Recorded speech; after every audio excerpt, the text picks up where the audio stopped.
Jadi problem sekarang adalah banyak mufassir yang hanya mengartikan dari terjemah. Itu bahaya sekali. Jika ada orang yang menikah secara mut'ah, itu kan mirip kayak transaksi zina. Mereka berdalil famastamta'tum bihi minhunna fa'atuhunna ujurahun. Perempuan yang sudah kamu nikmati, yang penting kamu bayar. Terjemahnya seperti itu. Karena ujur itu jamaknya ujroh. Itu fatal sekali. Padahal ayat itu begini, settingannya begini, setting siakul kalamnya atau asbabun nuzulnya begini.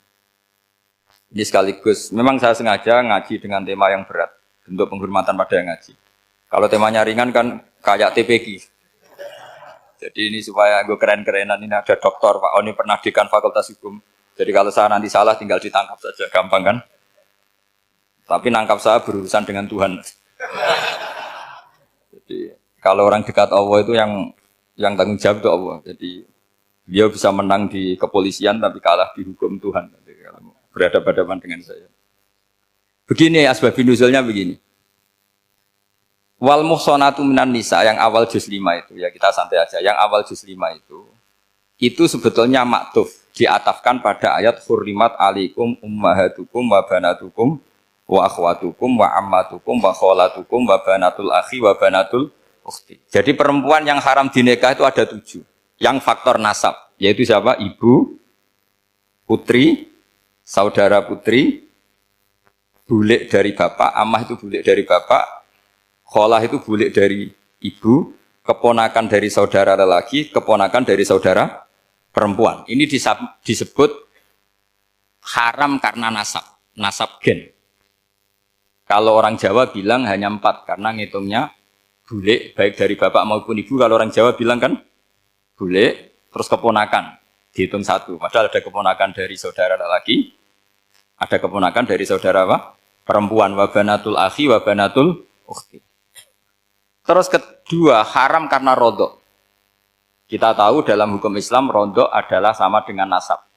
Jadi ibu yang pernah menyusui kamu berarti jadi ibu kamu.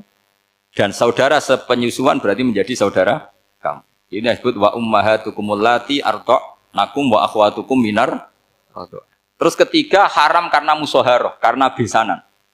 Jadi pagi ini misalnya saya nikah dengan Sri, bilang qabil tu nikaha wa taswijaha bil mar'il madkur. Setelah nikah dengan Sri ini otomatis ibunya dia menjadi mertua. Otomatis haram saya apa? Nikah. Ini namanya haram karena musoharoh. Atau kamu punya anak Zaid. Zaid pagi ini akad dengan Sri. Berarti Sri adalah menantu Anda. Otomatis haram bagi Anda. Itu namanya haram karena musoharoh. Karena bisanan. Itu yang disebut waroba apa haram-haram itu kan saat terus itu wa ummahatu nisaikum. Apa ibu dari istri-istri kamu. Memang ini agak jelimet, tapi memang syaratnya mufassir harus biasa jelimet. Jangan hanya nyari partai ayat-ayat untuk kepentingan partai. Wah itu ngeri. Kacau Quran dipakai kampanye. Terus itu berarti sudah 3 kan? Haram karena nasab, karena rodok, haram karena musoh. Terus yang keempat ini haram yang bukan karena sebab pada seorang perempuan, tapi karena istri orang. Itu disebut wal muhsanatu minan nisa. Haram menikahi perempuan yang masih milik orang lain. Nah, orang lain yang menikahi ini, istilahnya Allah adalah lelaki yang menikahi perempuan ini adalah lelaki sing muhsinina ghairu musafihin, secara nikah yang sah. Nah, nikah yang sah itu begini dalam hukum fikih Islam. Saya nikah dengan Sri, kalau hanya akad, itu saya wajib bayar mahar hanya separuh. Jadi kalau saya janji bayar 1 miliar, berarti wajib bayar berapa? 500 juta. Kalau janjinya 100 juta, hanya bayar 50 juta. Itu yang wajib bil akdi.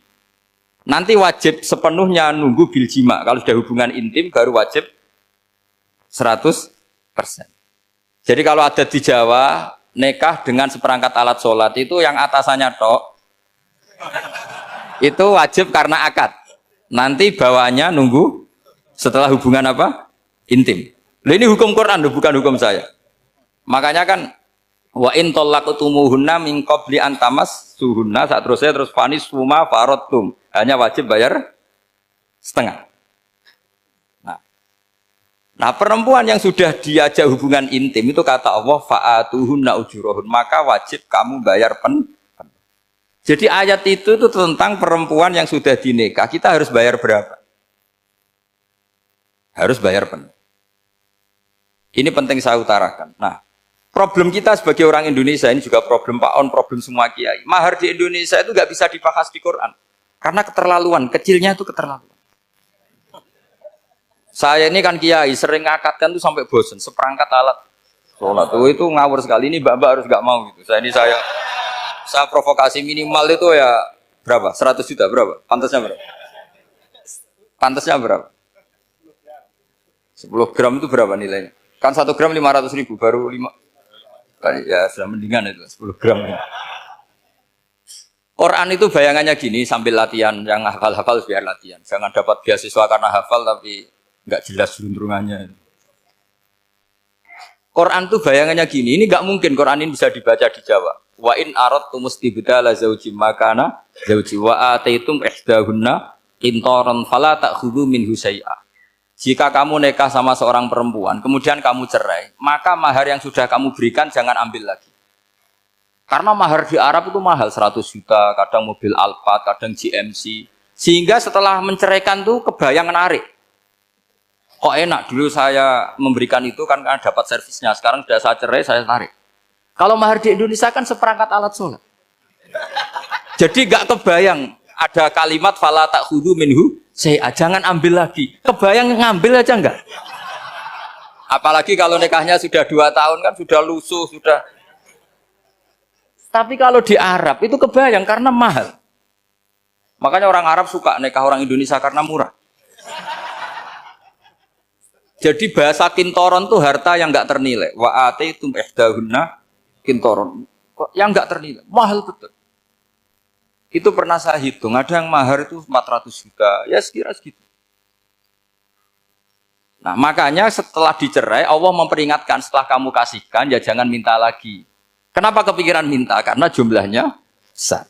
Kalau di Indonesia kepikiran nggak minta, nggak kepikiran, saking kecilnya. Seperangkat alat sholat, kadang 1 juta. 1 juta itu setelah hubungan intim, sebelumnya yang wajib hanya 500. Itu kan nggak kebayang. Makanya susah ngartikan Quran di Indonesia, kadang susah karena kadang terlalu. Itu pernah Sayyidina Umar radhiyallahu anhu pernah bilang begini, wahai para perempuan, mahar itu jangan mahal-mahal, kasihan para lelaki. Itu ada perempuan alimah ya, orangnya alim betul, meskipun nggak pernah sekolah di UI, tapi alim gitu. Itu usul langsung gini, ya Amirul Mukminin, laisa dzalika laka ya Amirul Mukminin, waqad qala ta'ala wa ataitum ihdahunna qintaran. Kamu hanya seorang Amirul Mukminin, tidak berhak bikin aturan pembatasan mahar. Allah saja tidak batasi, kenapa kamu batasi?